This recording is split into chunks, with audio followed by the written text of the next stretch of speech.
Ainda de pé, vamos ler o texto do Evangelho de João, capítulo 3. Evangelho de João, capítulo 3, versículos 18 a 21. Quero aproveitar e pedir a você que nos visita esta noite, que levante a sua mão bem alto para que a gente consiga identificar você. Você que nos visita, por favor, não abaixe a sua mão enquanto você não for cumprimentado por alguém da igreja. Todos os visitantes são muito bem-vindos, muito obrigado pela presença, muito obrigado, que espero em Deus que o Espírito Santo fale ao seu coração, edifique você aqui esta noite. A você que nos acompanha pela internet, nós somos a primeira Igreja Batista de Minas Gerais, a Igreja Batista de Ipanema. Meu nome é Fernando, sou pastor desta igreja, junto com o pastor Dito e com os nossos seminaristas, conduzimos este lindo rebanho na direção do céu. O texto que quero ler está no Evangelho de João, capítulo 3, Evangelho de João, capítulo 3, do versículo 18 até o versículo 21. Evangelho de João, capítulo 3, do versículo 18 ao versículo 21. Quem nele crê não é condenado, mas o que não crê já está condenado, porque não crê no nome do unigênito Filho de Deus. A condenação é esta: a luz veio ao mundo, mas os homens amaram mais as trevas do que a luz, porque as suas obras eram más. Pois todo aquele que pratica o mal detesta a luz, e ele não se aproxima da luz, para que as suas obras não sejam reprovadas. Quem pratica a verdade se aproxima da luz, para que as suas obras sejam manifestas, porque são feitas em Deus. A igreja pode se assentar. A palavra de Deus esta noite nos traz uma orientação muito importante acerca do viver na luz e nas trevas. Todos nós, em algum momento da nossa caminhada, da nossa jornada de vida, andamos em trevas, perdidos, desorientados, com escolhas que eram frutos das nossas emoções, das vontades pessoais, com caminhos que se definiam a partir daquilo que queríamos e não daquilo que sabíamos que talvez fosse o melhor. É bem verdade, eu acho que quase todos nós, em algum momento da vida, tomamos decisões levando em conta meramente os aspectos emocionais. Não paramos para pensar na decisão ou nas consequências da decisão. E à medida em que tomamos decisões e definimos caminhos assim, sem perceber, começamos a criar situações, algumas não muito boas. Talvez você, olhando para a sua própria história, para o seu passado, você consiga identificar com muita facilidade o momento, a ocasião, a decisão tomada que fez com que você perdesse o rumo, fez com que você ganhasse caminhos ruins, fez com que algumas coisas na sua vida tivessem desdobramentos horríveis. E fato é que quando isso acontece, a tendência natural é nos isolarmos, nos escondermos, e sempre que alguém tenta nos convencer de que fizemos algo de errado, nós tentamos criar um caminho para justificar que aquele erro, que de fato é um erro, por nós não é tão errado assim. Aquilo que está sendo feito, aquele estilo de vida, aquela decisão, aquele caminho, aquele relacionamento, aquele grau de amizade, de envolvimento, aquela maneira de lidar com o dinheiro, aquela destemperança na hora de lidar com problemas, a maneira de lidar com a bebida, com o cigarro, com qualquer outra coisa, não está tão errado assim. Eu sei, eu consigo parar, eu sei como lidar com isso. Essa é uma tendência natural para que, de alguma forma, justifiquemos a manutenção do comportamento. Quando a gente não quer mudar, a gente normalmente diz que não está no caminho errado, ou então a gente diz que sabe como lidar com aquilo que está acontecendo. O texto que li esta noite, que pedi a você que abrisse a sua Bíblia, o texto que você, querido amigo internauta que nos acompanha esta noite, que tem diante de você agora, João, capítulo 3, versículos 18, especialmente versículo 20 e 21, diz assim: pois todo aquele que pratica o mal detesta a luz e não se aproxima da luz, para que as suas obras não sejam reprovadas. Versículo 21, quem pratica a verdade se aproxima da luz, para que as suas obras sejam manifestas, porque são feitas em Deus. Se estabelece aqui uma linha divisória, Quem realmente anda no caminho da luz, se aproxima da luz, se envolve com a luz e busca cada vez mais se manter desse jeito. Quem já caminha na direção das trevas, procura se manter longe e quando é, de alguma forma, confrontado, quando a luz é lançada sobre ele, fica inseguro, fica instável e logo resiste e busca o caminho da escuridão. Para que assim as suas obras não sejam expostas, o seu comportamento, a sua percepção, as suas leituras de mundo, o seu modo de viver não seja desqualificado, confrontado e ele, quem sabe, não seja destruído, jogado no chão. A bem da verdade, todos nós precisamos de um encontro real com Jesus todos os dias. Porque todos nós diariamente construímos realidades autenticadoras de comportamentos que Deus não quer. O tempo todo nós criamos argumentos, trazemos para perto de nós ideias, perspectivas, percepções que tentam nos manter com um padrão de vida que Deus já disse para a gente, não é bom isso para você. Esse não é o melhor caminho. Essa não é a vida que eu tenho para você. Esse não é o sonho que eu tenho para você. Uma das coisas que Deus me trouxe ao coração de maneira muito forte, na sexta-feira, quando pregava lá para os nossos adolescentes no acampamento, na verdade isso não aconteceu na sexta-feira, aconteceu algumas semanas atrás, quando eu estava pedindo a Deus a direção para a palavra que seria pregada na sexta-feira. Deus trouxe ao meu coração que eu poderia estar falando para a próxima geração de líderes da igreja. Que era para eu olhar para aqueles adolescentes, independente de quais estivessem lá, de quem estivesse lá. Era para eu olhar para todos eles e imaginá-los daqui a alguns anos no altar da igreja. Liderando a música, liderando a ação social, liderando ações de evangelismo, liderando obras na vida da igreja, liderando talvez o próprio culto na vida da igreja. E eu agradeci a Deus, mas eu pedi ao Senhor uma palavra. E a palavra que Deus nos trouxe foi o texto que eles meditaram, 1 João capítulo 3, versículo 18. Se você puder, vamos até esse texto. 1 João, lá no final, pertinho do livro de Apocalipse, um vizinho antes de Apocalipse, 1 João, primeira carta de João, capítulo 3, versículo 18. Foi o texto que eles leram e que se manteve como referência e meditação para o encontro dos adolescentes neste fim de semana. Diz assim a palavra de Deus: filhinhos, não amemos de palavras nem da boca para fora, mas de fato e de verdade.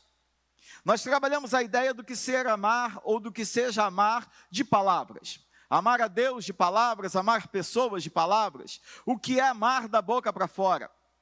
E procurei trabalhar com eles a ideia do que seja o amor perfeito, o plano, o propósito de Deus de amor. A expectativa de Deus para nós acerca do que seja amar o próximo e servir ao Senhor. E chamei a atenção dos adolescentes que amar a Deus da boca para fora é trabalhar na obra, fazer uma opção de coisas, mas não deixar Deus entrar na vida e transformar a vida. E o que esse texto tem a ver com João capítulo 3, versículos 19, 20, 21 e 18 também? Algo muito sério. Se nós não tomarmos cuidado, a nossa relação com Deus se constrói a partir de relacionamentos, entre aspas, de amor, da boca para fora. Nós dizemos de maneira categórica: eu amo a Deus, eu amo ao Senhor, eu amo a igreja, eu amo a sua obra.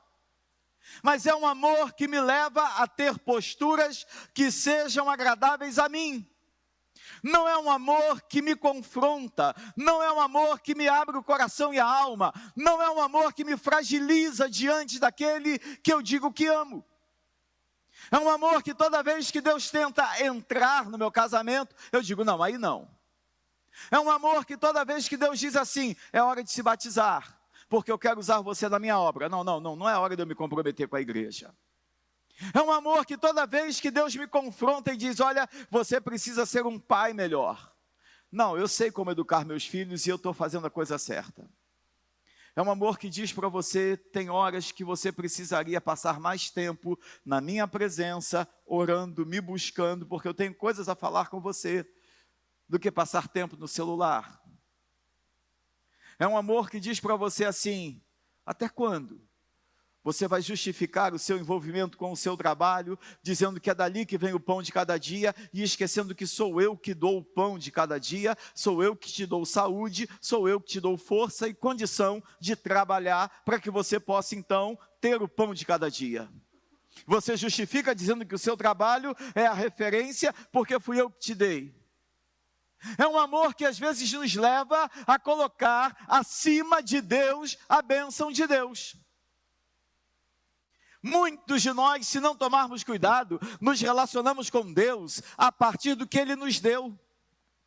E a bênção de Deus ganha um lugar tão especial, tão importante, tão bonito, tão significativo na nossa vida, que nós desprezamos o que Deus fala, para zelarmos pelo que Deus nos deu, ou por o que Deus nos deu.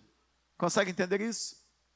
Quantas vezes você e eu não demos mais valor àquilo que Deus nos deu, do que aquilo que Deus falou? Toda vez que eu estou diante de algo que Deus me deu, e que eu preciso valorizar, e preciso colocar no lugar adequado na minha vida, toda vez que, como dizia meu irmão, na minha embriaguez do sucesso, eu fico envolvido, inebriado pela bênção, fico envolvido por aquilo que aconteceu, Deus fala assim, ei, fui eu que te dei. Você está colocando isso num lugar que não deveria. Você está me tirando do seu coração, você está me tirando da presença que eu deveria estar, para colocar algo que eu dei a você e que é muito menor do que eu. Eu tenho tido algumas experiências diferentes com a minha filha. Experiências muito fortes, muito bonitas. Uma delas foi na última terça-feira. Nós passamos o dia juntos. Nós fomos para o Rio, depois do Rio eu fui levá-la, nós fomos para a casa da minha sogra, que está aqui nos visitando hoje, seja bem-vinda. Nós fomos da casa da minha sogra depois para a casa da minha tia, a casa em que eu fui criado, no bairro do Flamengo. Passamos a noite lá com a minha tia, interagimos, um momento muito bom. E de manhã muito cedo nós fomos para a rodoviária. Ela pegou o ônibus de 6 horas da manhã para São Paulo, depois de São Paulo para Atibaia. Só que passamos uma tarde maravilhosa na terça-feira. Fomos a um restaurante que ela gosta, ela queria muito uma camisa do Flamengo, e eu estava querendo comprar aquelas camisas da Shopee. Sabe aquela camisa que custa R$10, que quando você dá a primeira lavada, a camisa... Aí eu falei, não posso fazer isso com a minha filha, não, gente, misericórdia, eu posso fazer isso comigo. Com ela não, aí eu não comprei. Nós entramos numa loja do Flamengo, calma irmã, não precisa bater ainda não. Nós entramos numa loja do Flamengo, ela escolheu a camisa que ela queria, e aí vestiu a camisa, ficou tão feliz, foi de camisa do Flamengo para o Rio, depois para lá para São Paulo, toda feliz. Mas quando a gente chegou na rodoviária, eu não podia entrar, eu tinha que só chegar e deixar ela, embarcar no ônibus. Mas ainda faltavam 30 minutos, Marcinho. Você me conhecendo, o que você acha que eu fiz? Pode falar, deu um jeito de entrar. Foi o que eu fiz. A moça falou assim, não, o senhor não pode entrar. Eu falei, não, tá bom, tudo bem, vou ficar aqui fora esperando o ônibus. Só que não tinha como eu ver. E eu não tinha tirado foto dela. Na verdade, eu já tinha cansado de tirar foto. Mas eu não tinha tirado aquela foto ali, na porta do ônibus. Pensa num sujeito perdido. Perdido. Eu falei assim, Senhor, será que eu não estou colocando a bênção de Deus acima do Deus da bênção agora? Porque minha filha está ali do outro lado desse vidro, ela vai embarcar para um seminário, beleza. Pô, mas está um vazio aqui dentro, um negócio estranho. Eu estou voltando agora para casa, vou encontrar minha esposa, meu filho, bem, depois eu vou voltar para a minha igreja, e vou voltar para o trabalho que o Senhor me deu, e que eu sonho, e que eu amo fazer. Teve um irmão que falou, de Anderson, falou domingo passado, que eu gosto tanto de estar aqui na igreja, que eu demoro a encerrar o culto, fico enrolando. Mas é isso mesmo, Anderson. Eu gosto tanto dos nossos cultos, da nossa dinâmica, é algo tão agradável, que às vezes eu me estendo no sermão, e quando o sermão acaba, eu fico inventando coisa para falar. E é isso mesmo. E eu comecei a agradecer a Deus e Deus falou assim: nesse momento, você não está colocando a bênção acima do Deus da bênção. Pode ir lá dentro.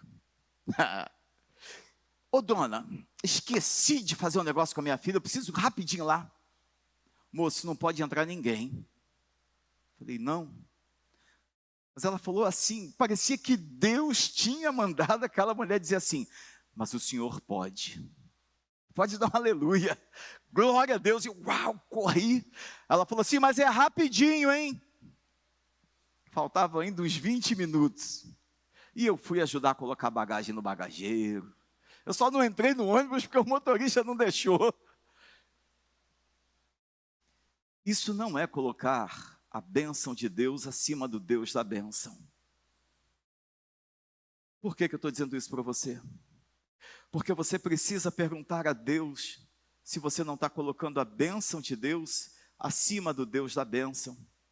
Porque esse é um dos aspectos mais fortes na vida de alguém que vive em trevas, que vive longe de Deus, que vive numa relação de troca com Deus, de barganha com Deus. A hora que Deus diz, o que eu te dei, mas é meu também, eu quero usar, você não consegue dar.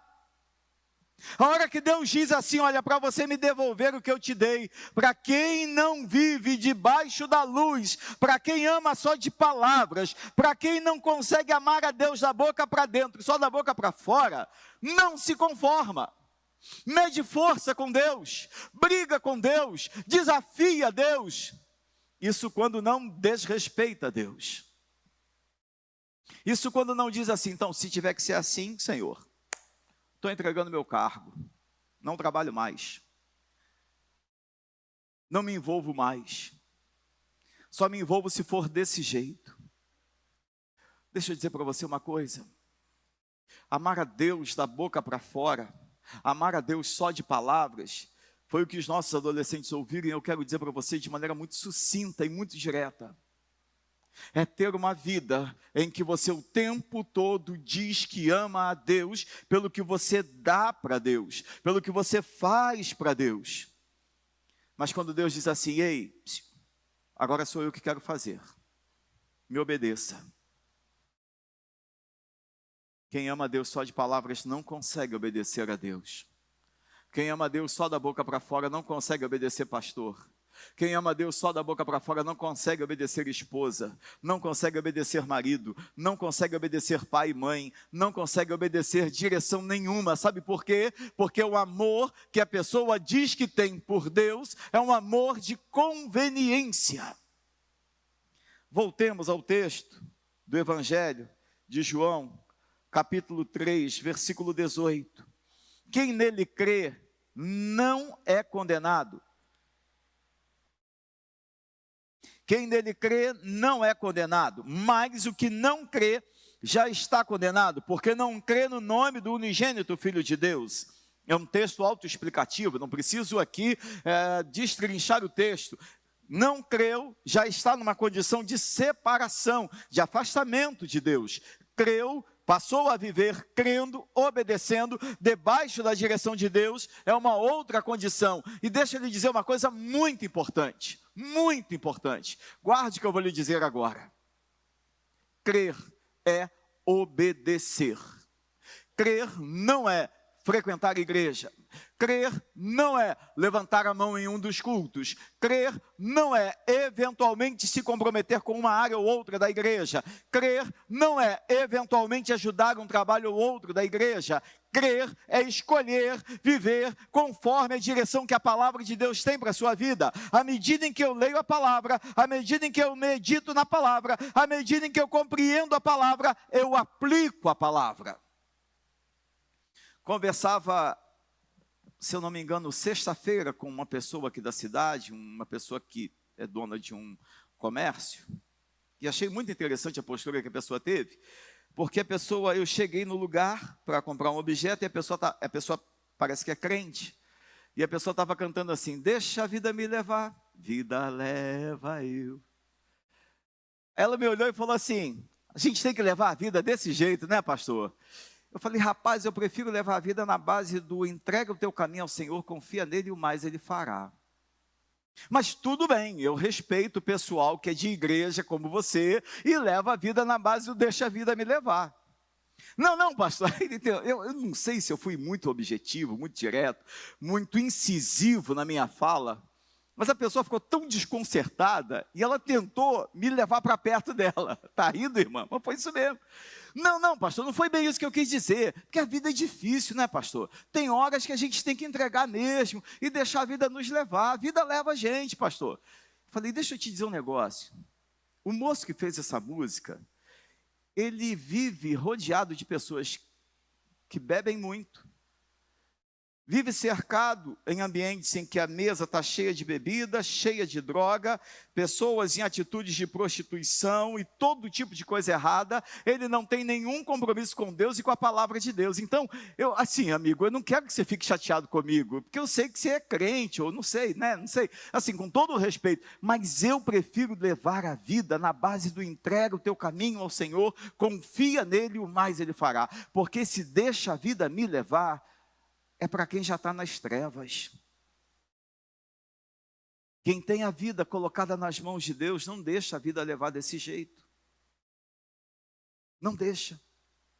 Tem a vida dirigida por Deus. E Deus interfere.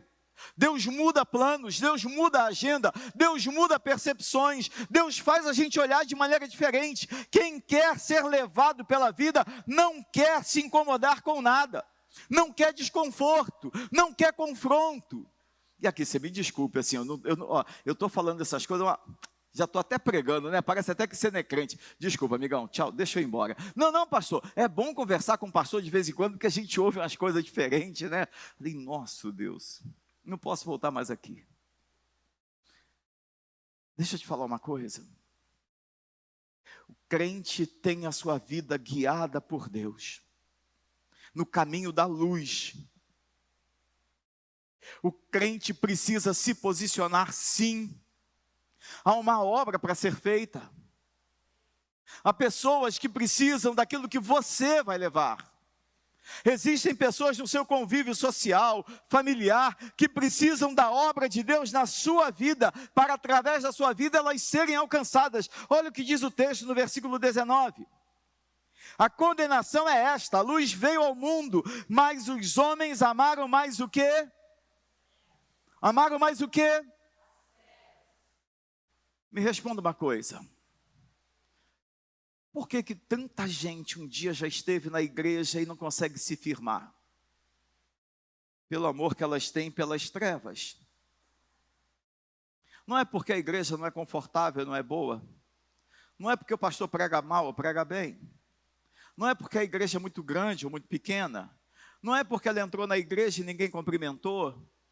Não. Quando alguém diz para mim, pastor, eu estou tentando me firmar na igreja, mas cheguei lá, ninguém me cumprimentou, aí cheguei no bar, todo mundo me cumprimentou. Mas é claro, o diabo não quer perder o cliente. Mas e a igreja, pastor? A igreja é porque você não quis se inserir. Você entrou na igreja, ninguém te cumprimentou. E você cumprimentou alguém? E você deu boa noite a alguém? Eu tenho o hábito de falar com todo mundo que eu posso. Mas nem todo mundo é assim. Tem gente que entra e sai, entra mudo e sai calado. E nem é uma crítica que eu estou fazendo. Cada um tem um jeito. A questão determinante é entender que Deus tem um plano e alguns estão tão vinculados a trevas, a escuridão, que quando chegam perto de nós, já chegam se sentindo acusados. Sabe qual é o seu papel, o meu papel, como alguém que foi alcançado pela luz? Abençoar, iluminar, atrair a pessoa para a luz. Algumas pessoas já chegam na igreja se autocondenando, sabia? Quantas pessoas você já convidou? Quantas vezes você já convidou um amigo e a pessoa disse, não, eu não vou. Eu não vou porque lá todo mundo fica me olhando, pastor. Eu não vou porque eu cometi um erro alguns anos atrás, e quando eu chego lá, o pessoal que me conhece a minha história, fica tudo me olhando, e eu sei que eles estão falando de mim. Não, não tem ninguém falando dessa pessoa, mas ela está tão presa ao pecado, ela está tão confinada à sua história, às suas dores, aos seus erros, que ela já chega se autocondenando. Igreja não é lugar de julgamento. Não é. Igreja é lugar de acolhimento. Guarde isso. É meu papel como pastor de vez em quando chamar uns 2 ou 3, disciplinar, dar bronca, orientar. Irmã, que roupa é essa? Ô rapaz, que postura é essa? Ô rapaz, você tem que tratar sua esposa melhor. Você tem que obedecer mais seus pais. Mas isso não é julgamento, é discernimento, é direcionamento. Julgamento é quando a gente aponta dedo, quando a gente condena, quando a gente constrange, quando a gente exclui, quando a gente expurga a pessoa, faz ela se sentir como se estivesse no lugar errado. Todo mundo nesta igreja está no lugar certo. Todo mundo. Pastor, mas eu conheço sujeito que frequenta a igreja que tem um comportamento sexual esquisito. Mas ele está no lugar certo. Pastor, eu conheço uma pessoa que frequenta a nossa igreja, que bebe muito ainda, e mexe com droga lá fora. Não, ele está no lugar certo, ele tem que frequentar aqui mesmo. Mas pastor, não, é aqui, ó. Você acha que ele vai se consertar onde? No bar? Na boca de fumo? O traficante vai dizer assim, ô meu filho, você tem que parar de comprar droga comigo, eu vou orar por você. Você acha que isso vai acontecer? É aqui. É aqui. Aqui é lugar de conserto, aqui é lugar de cura, aqui é lugar de completar a missão. Então, quero falar 2 coisas para você. A primeira, baseada nesse versículo, é: o mundo, ou aqueles que estão ligados ao mundo, eles vivem nas trevas. E alguns carregam um peso muito grande pelas escolhas erradas que fizeram. Eu não sei você, mas eu perdi a conta das vezes que eu entrava na igreja para cultuar a Deus, já no momento de mudança de vida, com um peso no coração e na alma, com uma vergonha. Eu sabia que algumas pessoas ali nem imaginavam a vida que eu estava levando. Mas era interessante que alguns chegavam para me abraçar, me cumprimentar, me acolher, me envolver com jovens, dizer que eu tinha um lugar ali, que Deus tinha um plano na minha vida, e a minha cabeça e o meu coração me condenando e dizendo jamais. Se esse Deus que eles falam me conhece de verdade, esse Deus jamais vai ter um plano para mim. O plano dele para mim é inferno, é o que eu pensava. Então, toda vez que você, que é membro da igreja, ver alguém nos visitando, sabe o que você tem que fazer? Abraçar e dizer, seja muito bem-vindo, essa igreja é sua. Tem pessoas que já perderam a conta das vezes que eu disse assim, o seu nome está escrito no banco. Você não pode faltar mais não, aquele banco é seu, sou seu pastor, essa igreja é sua. Agora eu quero falar com você que nos visita, especialmente com você que já nos visita há muito tempo, com você que gosta do culto, com você que gosta de ouvir a palavra, com você que gosta de mim, que gosta de algumas pessoas aqui. Eu quero dizer para você que você é muito bem-vindo.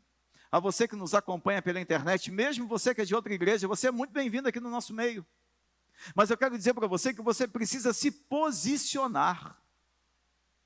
Porque enquanto você estiver na condição de alguém que gosta de vir, gosta de frequentar, gosta de interagir com a igreja, gosta de receber o que aqui acontece, gosta de ser edificado, você não se posiciona. E enquanto você não se posiciona, tenha certeza, para o diabo, você já está posicionado. Ele não vai fazer força nenhuma. Porque para ele, você está na condição certa. Você frequenta a igreja, você ouve a palavra, você recebe a palavra, você é, entre aspas, abençoado, edificado, coisas boas acontecem com você, mas ao terminar o culto, ao sair por aquele portão, ao chegar no seu ambiente de trabalho, você continua flertando com a moça do mesmo jeito que flertava, continua flertando com rapazes do mesmo jeito, continua bebendo do mesmo jeito, continua vestindo a roupa do mesmo jeito, continua tendo comportamentos que sempre teve, e quando alguém diz assim, mas você não foi na igreja? Não, mas eu não sou da igreja. Eu vou lá, eu gosto, mas eu não sou da igreja. Ei, deixa eu te dizer uma coisa. Se posicione. Não existe muro Não existe meio termo. Você está perdendo tempo. Uma das coisas que me levou a mudar de vida rápido foi quando eu compreendi o plano de Deus para a minha vida, que não era só me salvar. O plano de Deus para a minha vida era salvar pessoas através da minha vida. Você sabe por que a igreja está desse jeito? Porque eu tenho um filho que é pastor, tenho um outro filho que não é crente e tenho netos. Você acha que eu posso ficar sem orar e jejuar um dia sequer, Nandinho? Palavras da minha mãe. Isso aqui que vivemos, que os nossos adolescentes viveram, é fruto dessa história, dessa consciência de missão. Você sabe por que nós temos 120 meninos por sábado, 140 aqui no futebol? Por causa disso. Sabe por que a Juliana fez os elogios que fez aqui? A mim, mas na verdade ela elogiou toda a igreja, porque é o mover de Deus sobre todos nós. Sabe por quê? Por causa da consciência de missão que um dia Deus me trouxe. A pergunta que eu faço a você é: até quando você vai achar que você só é um frequentador da igreja? Até quando você vai achar que Deus só quer o seu dízimo, a sua oferta? Até quando você vai achar que Deus só quer que você venha aqui, ouça uma palavra, seja edificado e vá embora? Até quando você que nos acompanha pela internet vai achar que um sermão é suficiente para alimentar você? Deus quer mais de você. Sabe por quê? Porque Ele tem mais para você. Você sabe por que eu sou pastor? Porque muito cedo eu entendi que Deus tinha muito mais para mim, porque Ele tinha muito para fazer através de mim. E você? Nós estamos encerrando a campanha de missões. O tema é: no amor do Pai, vamos completar a missão. Eu preciso te fazer uma pergunta antes de encerrar. É uma pergunta simples. A missão que Deus tem para você, você está cumprindo? Você está cumprindo a missão que Deus tem para você? Eu não estou perguntando se você é um bom pai, se é um bom marido, se é uma boa esposa, uma boa mãe. Não. A missão que Deus tem para você. Todos nós somos alvo do agir de Deus. Seja porque Deus quer mudar a nossa vida, ou porque através da nossa vida, Deus quer mudar a vida de outras pessoas. A missão que Deus tem para você, Ele está cumprindo? O texto conclui dizendo no versículo 19, na sua segunda parte: mas as trevas, amaram mais as trevas do que a luz, porque as suas obras eram o quê? Más. Quando você tiver perto de você pessoas com obras más, não combata a pessoa, não bata a boca com ela. Pense assim: eu tenho uma missão nessa vida, eu tenho algo a fazer com essa pessoa. Versículo 20: pois todo aquele que pratica o mal detesta a luz e não se aproxima da luz, para que as suas obras não sejam reprovadas. Há um número grande de pessoas que hoje estão reprovadas. Mas Deus não quer que elas permaneçam na condição de reprovação. Não, não quer. Sabe o que Deus quer? Que você cumpra o seu papel, a sua responsabilidade. Qual é o seu papel? Qual é a sua missão? Porque Deus amou o mundo de tal maneira, Ele deu o Filho dele para morrer em nosso lugar. Porque Deus amou o mundo de tal maneira, Ele entrou na vida de algumas pessoas e transformou pessoas. Porque Deus amou o mundo de tal maneira, Ele transformou vidas, curou pessoas, expulsou demônios, libertou pessoas. Porque Deus amou o mundo de tal maneira, Deus plantou uma igreja na cidade de Ipanema. Porque Deus amou o mundo de tal maneira, Deus deu a você saúde, vigor, condições de servi-lo. Porque Deus amou o mundo de tal maneira, Ele hoje chama você e diz assim: posso usar a sua vida para completar a missão, para levar a minha palavra? Hoje eu quero fazer um apelo diferente. É para um tipo de entrega diferente. É um apelo para quem já frequenta a igreja. É um apelo para quem já tem Jesus como Senhor e Salvador da sua vida. Mas sabe que ainda não está ocupando o lugar que Jesus gostaria que ocupasse. Nós tivemos aqui um grupo grande que foi trabalhar no acampamento. Nós tivemos proporcionalmente quase que uma pessoa para cuidar de um adolescente. E ainda era pouco. Mas sabe por quê? Como disse a Juliana, porque eu estou preparando a igreja para daqui a alguns anos. Daqui a pouco eu vou embora, vou para o céu, vou para minha casa no Rio, aposentar. Mas a obra não pode parar porque eu vou sair. A obra não pode parar porque ninguém sabe. Ninguém é dono desse negócio, é Jesus que é o dono. O meu papel é preparar pessoas que amam a Jesus para continuar a obra. Você é uma delas. Você é uma delas. Você precisa entender que Deus está levantando você, plantou você, trouxe você para cá, sabe por quê? Porque é uma obra. Há uma obra em curso, seguindo. Hoje eu tive uma experiência muito ruim. Muito ruim. Eu não pude ter uma atitude que eu teria em condições normais quando eu não era crente, ou quando eu era um recém-convertido mais audacioso. Hoje eu vim conversar com um casal, 1h30 da tarde aqui na igreja.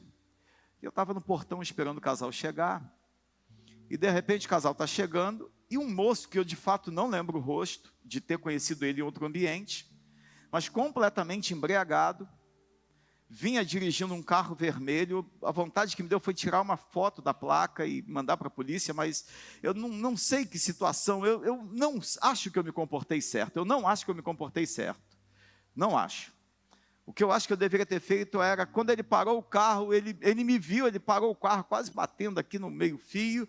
Pastor, achei que tivesse acontecido alguma coisa, fui até ele, me abençoa aqui, pastor. Completamente embriagado, falei: não vou te abençoar, você tem que sair desse carro agora, você tem que ir para casa, você não está em condição. Não, pastor, me abençoa aqui que eu vou tirar leite, alguma coisa assim que ele ia fazer, um negócio assim que ele falou. Falei: não, rapaz, você não vai fazer isso, não,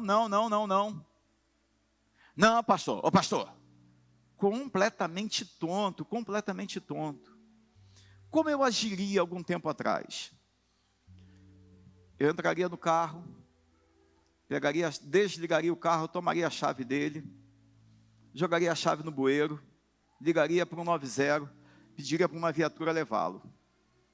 E depois eu ia me ver com ele. Na hora que ele estivesse sóbrio, ele ia querer me bater. Se ele estivesse bêbado, ele não ia dar conta, porque eu ia correr, ele não ia dar conta de correr. Mas eu fiquei com uma consciência tão pesada, porque eu não fiz nada. Além de dizer para ele assim: que o Senhor te proteja. Que o Senhor não deixe você fazer mal a ninguém. Foi a única coisa que eu disse. Eu não tive coragem, iniciativa, até porque o casal já estava na porta da igreja, a gente já ia entrar, então eu acho que eu não podia ter uma atitude diferente daquela.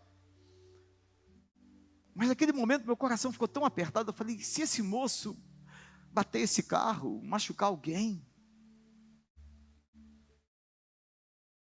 eu acho que não aconteceu nada, eu espero que não tenha acontecido nada. Por que eu estou dizendo isso? Porque tem horas que Deus quer que a gente tome uma atitude. Tem horas que Deus quer que a gente se posicione. Tem horas que Deus quer que a gente saia da acomodação da situação que nós estamos. Eu estou com a consciência pesada, mas eu tenho certeza que eu não podia ter feito mais do que eu fiz. Mas e você? E você que ainda não se batizou? E você que ainda não se posicionou ao lado de Jesus, e você que vive reclamando de parentes que não mudam, de situações da sua vida que não mudam, mas você também não muda, você também não se posiciona, você também não diz assim: Senhor, complete a tua obra na minha vida, para depois, através da minha vida, fazer a tua obra.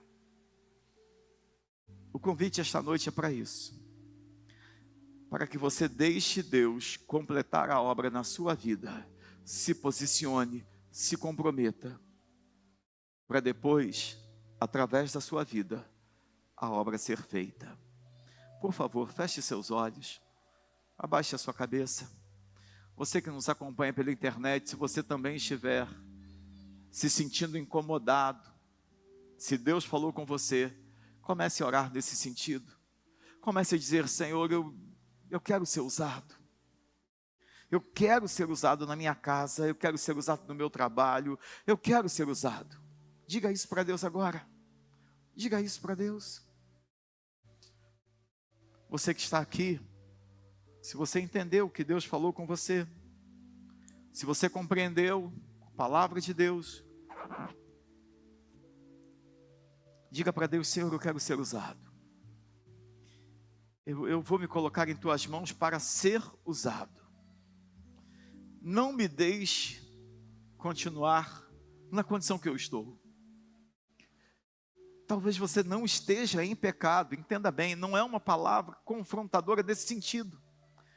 Não é porque você está em pecado, você está numa situação ruim, não é isso. Você não está preso a um vício, você não está com um casamento abalado, não é isso.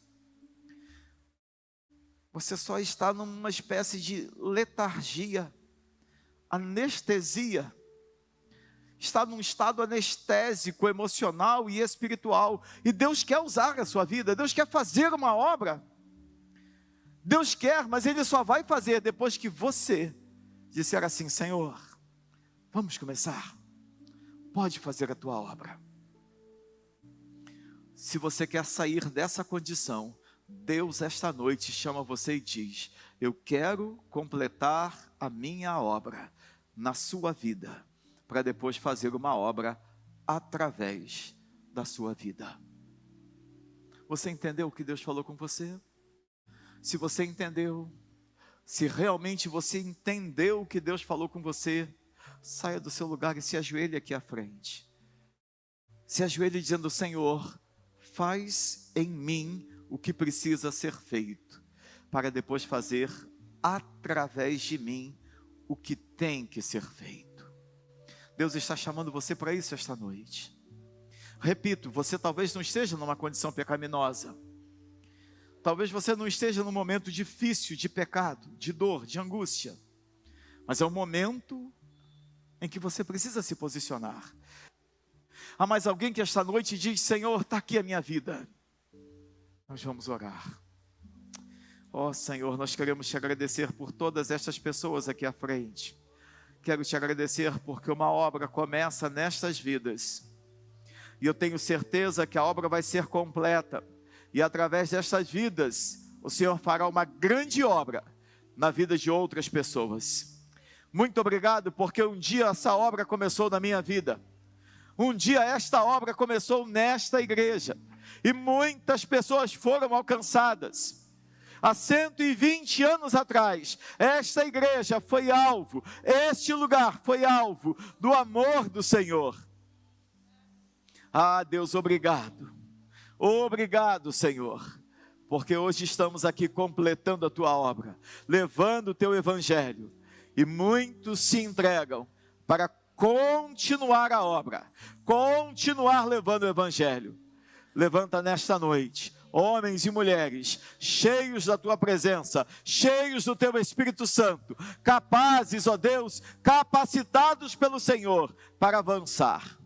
De maneira especial, peço por esses que aqui ajoelhados estão. Ó Deus, escreva esses nomes no livro da vida. Lave-os com o sangue do Cordeiro de Deus que tira o pecado do mundo. E que eles estejam entre aqueles que eternamente habitarão o lar celestial e estarão com o Senhor. Mas até que o Senhor volte para nos buscar, que estes que aqui ajoelhados estão, sejam levantados pelo Senhor para levar a palavra àqueles que ainda estão nas trevas.